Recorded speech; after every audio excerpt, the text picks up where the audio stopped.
आज बात दुनिया के उस हिस्से की जहां हिंदुस्तान का नया दुश्मन पैदा हुआ है। उस जमीन पर लगातार बमों के धमाके गूंज रहे हैं, गोलियों की बारिश हो रही है और आग के बवंडर उठ रहे हैं। दरअसल इस सब की वजह है एक ऐसा तानाशाह जो अपनी फौज के साथ सारी दुनिया से टकराने निकल पड़ा है।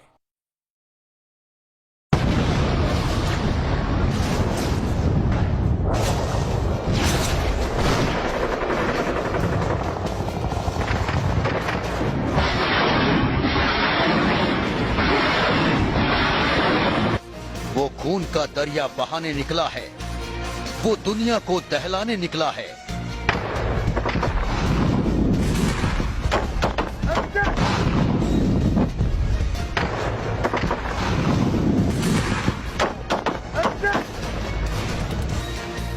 उसकी फौज कहर बरपा रही है।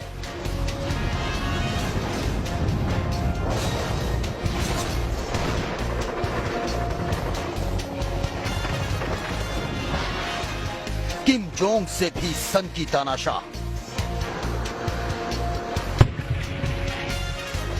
गौर से देख लीजिए इस चेहरे को, क्योंकि अब ये चेहरा आपको करीब करीब रोज खबरों में दिखेगा।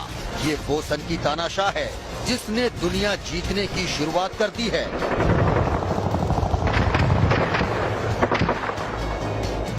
इसकी सेनाएं निकल पड़ी हैं, सारी दुनिया इसे रोकना चाहती है, लेकिन ये किसी कीमत पर रुकने को तैयार नहीं।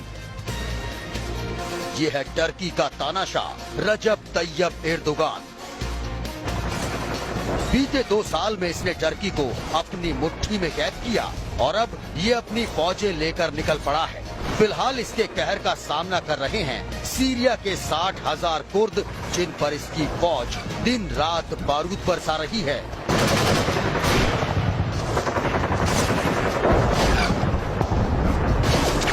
अमेरिका नाखुश हो गया, इनसे नाराज हो गया, तो इन्होंने भेजे, अपने दूत भेजे, अभी भी भेजे। कुछ घंटे पहले ही शायद एक को मिला, इन्होंने ना कर दिया, हमने किसी की नहीं सुननी। तो ये जो नहीं सुनने वाली बात है, फिर यही वो तानाशाही है नॉर्थ कोरिया की तरह। जी हाँ, ये वही जल्लाद है जिसने बिना उकसाए सीरिया पर हमला किया है। अमेरिका ने इससे हमला रोकने को कहा था, लेकिन एर्दोगान ने उल्टा ट्रंप को ही आंखें दिखा दी। बुधवार को एर्दोगान ने ट्रंप को खुला संदेश भेजा है और वो ये है कि जो जंग उसने शुरू की है उसे वो नहीं रोकेगा।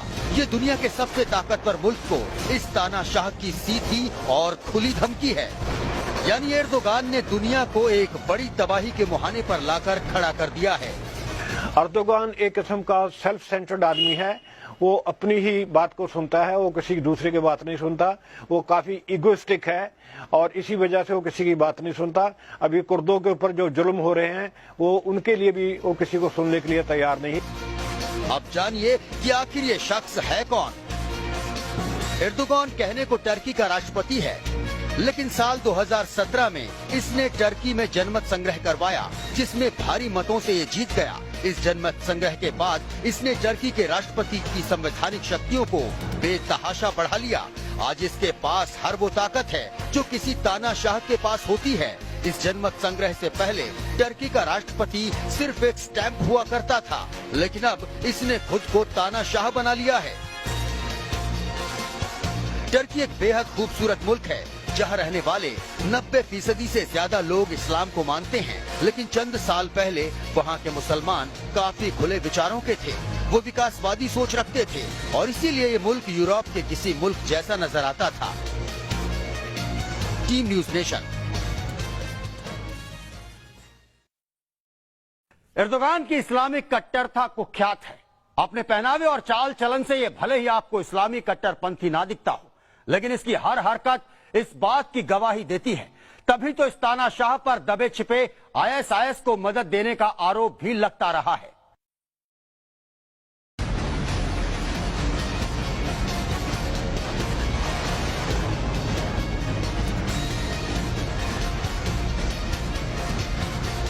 बीते कुछ वक्त से तानाशाह एर्दोगान इस मुल्क के डीएनए से ही खिलवाड़ कर रहा है। वो टर्की को अब एक कट्टर इस्लामिक देश बनाना चाहता है। वो वहाँ नई मस्जिदें बनवा रहा है, महिलाएं पर्दा करें ऐसे कानून ला रहा है और टर्की के हाईटेक समाज को मदरसों की तरफ वापस ले जा रहा है। टर्की के लोग इससे बेपनाह नफरत करते हैं। लेकिन आज एर्दोगान इतना ताकतवर है कि इसके खिलाफ कोई बोलना तो दूर टर्की में सोच भी नहीं सकता। टर्की में एर्दोगान के खिलाफ बात करना राष्ट्रद्रोह है। एर्दोगान के खिलाफ लिखने या बोलने वाले लोग गायब कर दिए जाते हैं। कई हजार पढ़े लिखे और आधुनिक सोच रखने वाले लोग गिरफ्तार कर जेलों में डाल दिए गए हैं। इसका आतंक कितना ज्यादा है कि इसके ज्यादातर विरोधी मुल्क छोड़कर भाग चुके हैं। राष्ट्रद्रोह के नाम पर वो सैकड़ों लोगों को मौत के घाट उतरवा चुका है। नए कानून के बाद एर्दोगान के पास असीमित शक्तियां हैं और वो टर्की की सेना को सीधा आदेश देता है।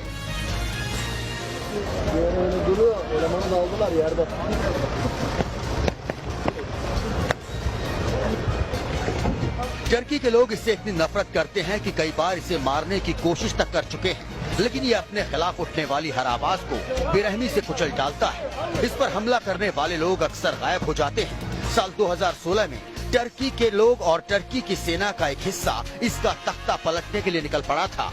तब टर्की की सड़कों पर टैंक घूम रहे थे।